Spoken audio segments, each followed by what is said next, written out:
Gans Giger İsveç'te 1940-cı ildə anadan olmuşdu. Uşaq vaxtı qarabasmalardan əziyyət çəkirdi. Onlara qalib gəlmək üçün rüyada gördüklərini kağız üzərinə köçürürdü. Evlərinin yanında kiçik bir təpə vardı. Balaca oğlan həmin təpədə torpağı qazaraq sümüklər tapırdı. Tapdığı sümükləri çarpayısının altında gizlədirdi.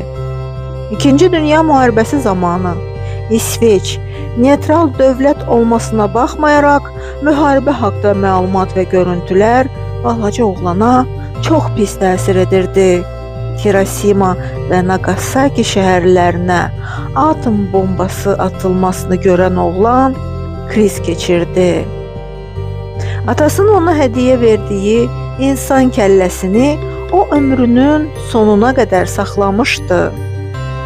Məktəbi qurtardıqdan sonra çəkdiklərini nümayiş etdirməyə başladı.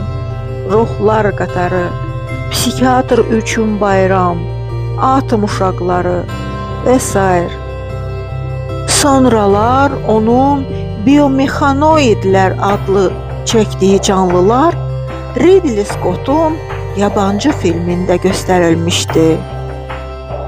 Gans Giger tünd rənglərdən istifadə edərək fantastik süjetlər çəkirdi. 1998-ci ildə Gans Giger malikanə aldı. Onun bir hissəsini öz tablolarına ayırdı. Giger 74 yaşında vəfat etdi.